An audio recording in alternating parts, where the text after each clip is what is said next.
Hello everyone, कैसे हैं आप सभी। आई एम श्योर आप सभी लोग अच्छे होंगे। मैं निकिता चौधरी स्वागत करती हूँ आप सभी का हमारे 15 जून के करंट अफेयर्स के सेशन में। तो देख लेते हैं कुछ important questions. Recently, the G7 Summit 2024 is being organized in which country? अभी हाल ही में G7 समिट किस कंट्री में ऑर्गेनाइज कराई गई? अच्छा, ये G7 समिट पहली बात है क्या? तो ये जो G7 है ये क्या है? Group of 7 countries, group of 7 countries. और ये 7 सबसे बड़ी बात तो ये आती है कि ये 7 कंट्रीज है कौन सी? तो ये जो 7 कंट्रीज है ये वर्ल्ड की डेवलप्ड इकोनॉमीज है। क्या है? वर्ल्ड की डेवलप्ड इकोनॉमीज है। ये जो 7 कंट्रीज है वर्ल्ड की डेवलप्ड इकोनॉमीज है। अच्छा, इसके बाद इस बार जो ये G7 समिट है, ये इस बार इसका कौन सा एडिशन है? इसका 50th एडिशन है। कौन सा एडिशन है? 50th एडिशन है। और इसमें जो सबसे इंपॉर्टेंट चीज हो जाती है हमारे लिए, वो क्या हो जाती है कि इस समिट को इंडिया भी अटेंड करेगा। इस समिट को इंडिया भी क्या करने वाला है? अटेंड करने वाला है। अभी हाल ही में हमारे पीएम नरेंद्र मोदी जी यहाँ पर पहुंच गए हैं।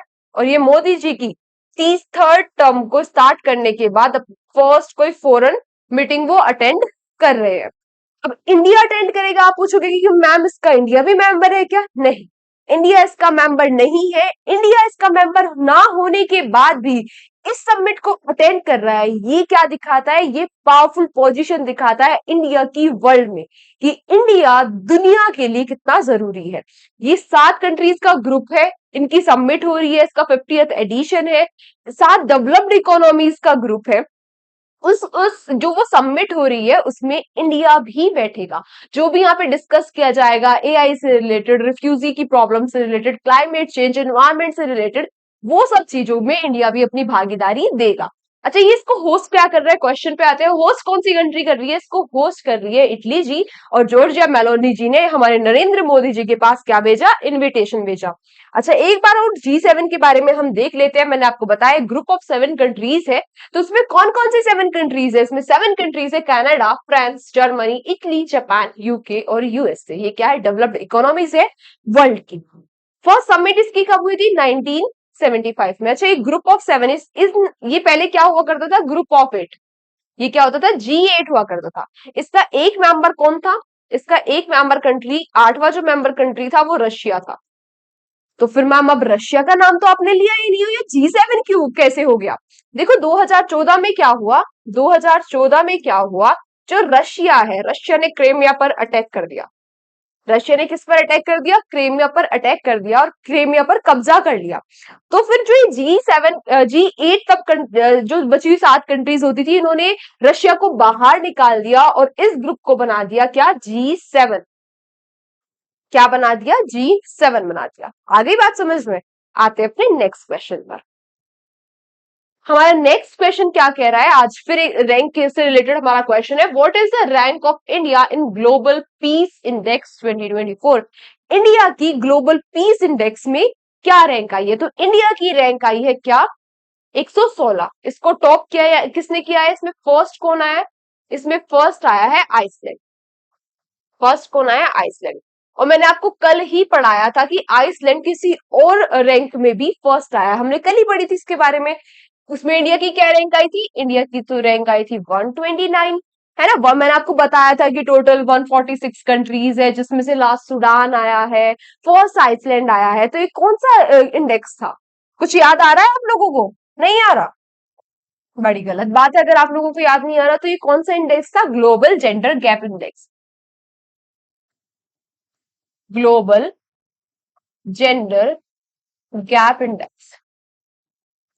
इस इंडेक्स में इंडिया की क्या रैंक आई थी? इस इंडेक्स में इंडिया की रैंक आई थी 129। और अभी हाल ही में क्या है? ग्लोबल पीस इंडेक्स, इसमें इंडिया की रैंक आई है 116। और इसको टॉप किया, यानी कि सबसे शांत कंट्री कौन है? आइसलैंड है। अच्छा, एक बार फिर से हम फटाफट से कुछ इंपॉर्टेंट जो इंडेक्स है उनको रिवाइज कर लेते हैं। इनमें इंडिया की क्या रैंक है? इन्वायरमेंट परफॉर्मेंस इंडेक्स में इंडिया की रैंक है 176। वर्ल्ड हैप्पीनेस इंडेक्स में इंडिया की रैंक है 126। और मैंने आपको बताया था सबसे खुशहाल देश कौन सा है? फिनलैंड। सब इसको टॉप यानी कि किसने किया है? फिनलैंड ने किया है। नेक्स्ट ह्यूमन डेवलपमेंट इंडेक्स में इंडिया की रैंक क्या है? 134, और इसको रिलीज कौन करता है? यूएनडीपी, यानी कि यूनाइटेड नेशन डेवलपमेंट प्रोग्राम।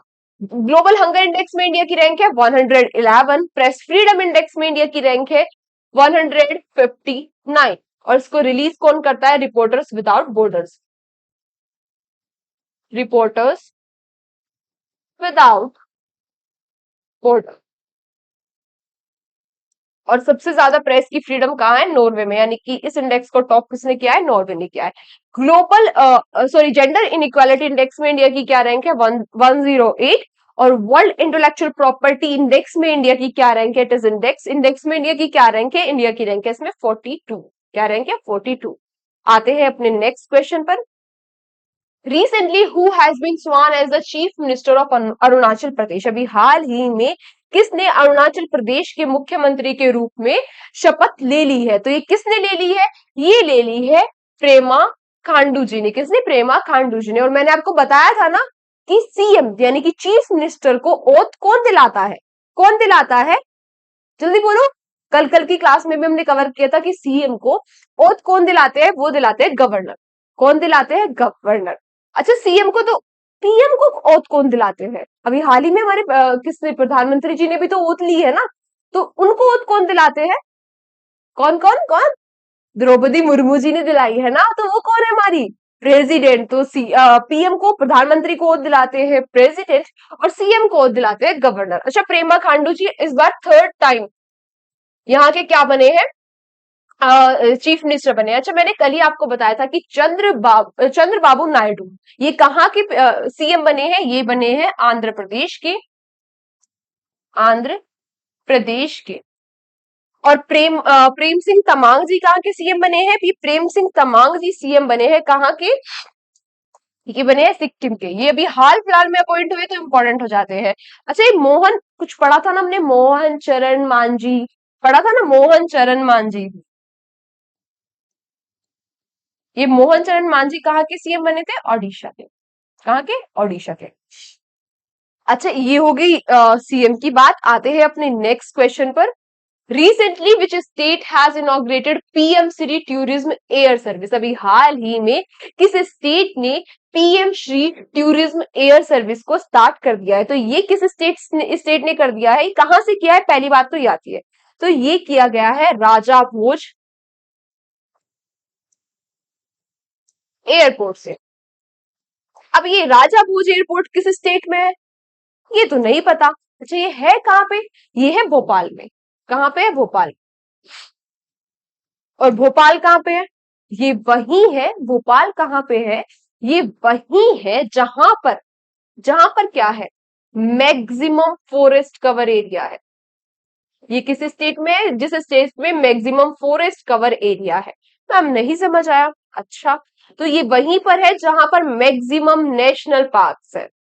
जिस स्टेट में मैक्सिमम नेशनल पार्क्स है, ये उसी स्टेट की क्या है? कैपिटल है। नहीं समझ आया? मैम यहां पर ही मैक्सिमम टाइगर रिजर्व्स भी है। आया कुछ समझ? नहीं आया? अरे यही की तो एक tiger reserve Kuno national park में क्या लाया गया था? नामीबिया से चीते लाए गए थे। ओ, ये तो बड़ा चर्चाओं में रहा था। अब तो हमें याद आ गया कि तो मध्य प्रदेश की बात हो रही है। अच्छा, मध्य प्रदेश ने ये जो स्कीम है, ये जो सर्विसेज को लॉन्च क्यों किया? इसने मध्य प्रदेश की जो एट सिटीज है, एट कौन सी सिटीज है? जो स्पिरिचुअल सिटीज है, मध्य प्रदेश की जो 8 स्पिरिचुअल सिटीज है, उनको बाय एयर कनेक्ट करने के लिए मध्य प्रदेश ने लॉन्च की है PM Shri tourism tourism service, air service. ठीक है, आते हैं अपने नेक्स्ट क्वेश्चन पर। Which city of India is plan to host the MotoGP and valley until 2029? India के कौन सा सिटी प्लान कर रहा है मोटो जीपी को 2029 तक होस्ट करने के? अब मैम ये मोटो जीपी क्या है? जैसे मैंने आपको बताया था ना कि अलग अलग ग्रैंड प्रिक होते हैं। ग्रैंड प्रिक जो मैक्स वेस्टेपन ने जीत लिया, हमने कल ही पढ़ा था। Canadian grand prick, Bahrain grand prick, Saudi Arabian grand prick. ये क्या होती है? ये कार की रेसिंग होती है। उसी तरीके से जो ये मोटो जीपी होते हैं, ये क्या होती है? मोटरसाइकिल की रेसिंग होती है, यानी कि बाइक रेसिंग होती है। तो हमारे जो कौन सा इंडिया का कौन सा सिटी है जो प्लान कर रहा है क्या करने की? 2029 तक मोटो जीपी को होस्ट करने की। तो ये कौन सा सिटी है? ये है नोएडा। और नोएडा कहां पर है? उत्तर प्रदेश में। तो उत्तर प्रदेश का नोएडा प्लान कर रहा है 2029 तक मोटो जीपी को होस्ट करने की। नेक्स्ट क्वेश्चन क्या कह रहा हमारा? Who is the richest minister in the PM cabinet 3. PM Modi 3.0 cabinet? PM Modi की 3.0 कैबिनेट में सबसे ज्यादा अमीर मिनिस्टर कौन है? अच्छा, मैंने आपको बताया था ना अभी, हमने इसके बारे में सब कुछ कवर कर लिया था कि 18th लोकसभा के क्या थे रिजल्ट आए थे। इस बार कौन सी लोकसभा है? 18th लोकसभा है। कौन सी लोकसभा है? 18th लोकसभा है। 4 जून को रिजल्ट आए थे। इसमें किसने? एनडीए अलायंस ने गवर्नमेंट बना ली थी। और गवर्नमेंट बना ली थी मोदी जी हमारे लगातार तीसरी बार इस बार क्या बन गए हैं? प्रधानमंत्री बन गए। मोदी जी तीसरी बार लगातार 3 बार प्रधानमंत्री बनने वाले दूसरे प्रधानमंत्री बन गए। तो मैम पहले कौन थे? पहले कौन थे? वो थे जवाहरलाल नेहरू जी। पहले कौन थे? जवाहरलाल नेहरू जी। और मोदी जी पहले प्रधानमंत्री भी बन गए हैं जो नॉन कांग्रेसी है और लगातार 3 बार प्रधानमंत्री, तीसरी बार प्रधानमंत्री बने। अच्छा, एनडीए अलायंस ने क्या बना ली थी? गवर्नमेंट बना ली थी। अब जो मोदी कैबिनेट में टोटल कितने मिनिस्टर है? 72 मिनिस्टर है। इनमें से एक तो कौन हो गए?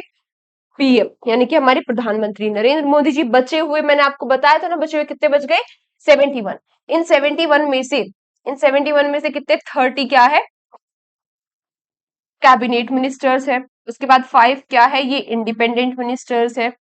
उसके बाद 36 क्या है? ये मिनिस्टर ऑफ स्टेट है। मिनिस्टर ऑफ स्टेट है ना। ये सारी बातें हमने कर ली थी। अभी आप एक रिपोर्ट आई है जिसमें बताया गया कि जो मोदी जी की कैबिनेट है, यानी कि इन 72 मिनिस्टर, ये जो मिनिस्टर्स है, इन मिनिस्टर में से सबसे ज्यादा अमीर मिनिस्टर कौन सा है? तो ये कौन सा है? ये है चंद्रशेखर पमसानी, नॉट दमसानी, दमसानी।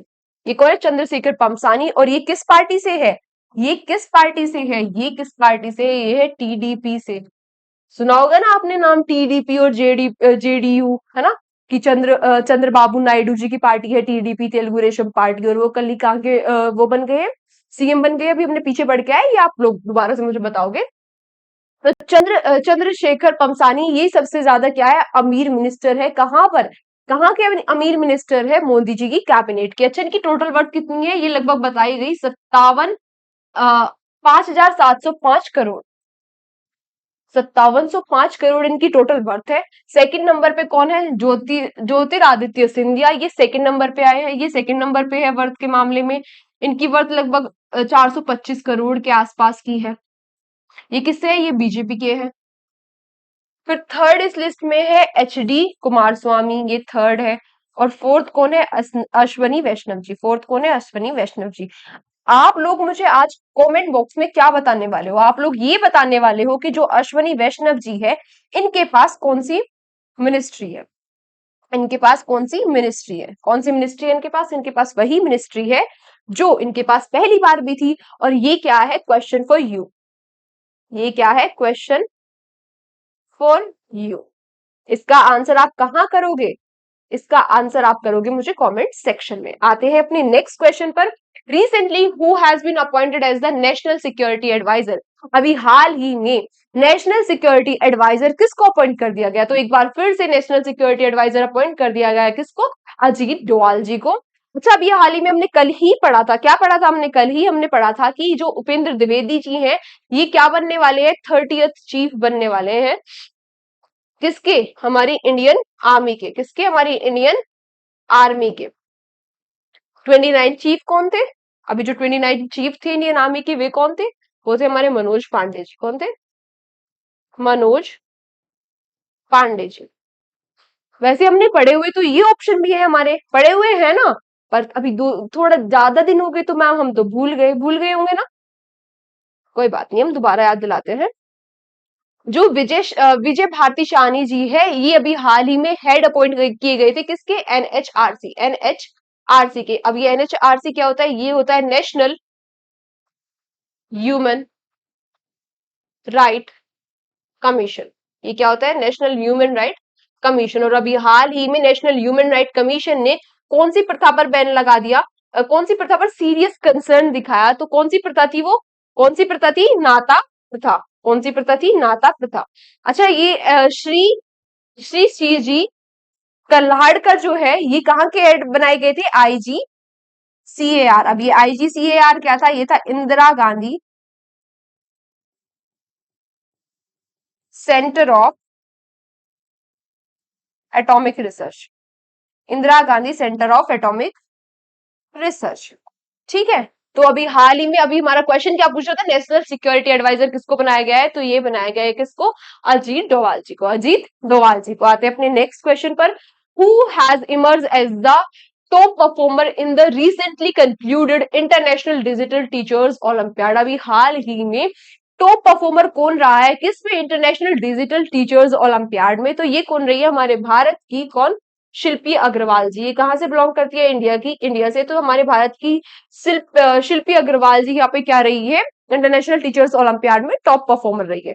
नेक्स्ट क्वेश्चन हमारा क्या कह रहा है, recently a monitoring system named Vidyut Rakshak has been launched by which organisation. अभी हाल ही में एक मॉनिटरिंग सिस्टम है जिसका क्या नाम दिया गया, विद्युत रक्षक जिसका नाम दिया गया, ये किस ऑर्गेनाइजेशन ने बनाया है। अच्छा ये क्या है, ये है जनरेटर के प्रोटेक्शन और कंट्रोल के लिए एक सिस्टम है। ये किसने बनाया है, जनरेटर के लिए प्रोटेक्शन और कंट्रोल की सिस्टम है, किसने बनाया है, ये बनाया हमारी इंडियन आर्मी ने। और मैंने अभी आपको बताया क्या कि 30th जो चीफ है वो कौन बनने वाले हैं, कौन बनने वाले हैं, उपेंद्र द्विवेदी जी। लास्ट क्वेश्चन हमारा क्या कह रहा है, how many Indian companies has been included in the list of 100 most valuable global brands 2024 by the Kantar branch.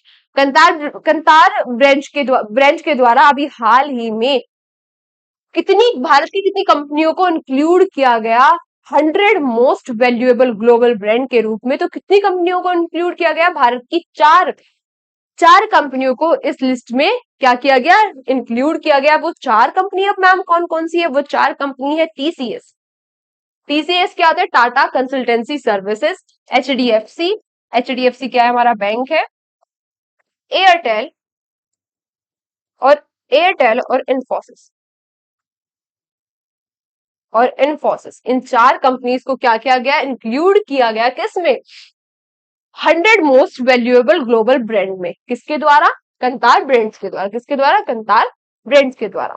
आज की क्लास यहीं तक थी। Thank you so much everyone हमारे साथ सेशन में एंड तक बने रहने के लिए।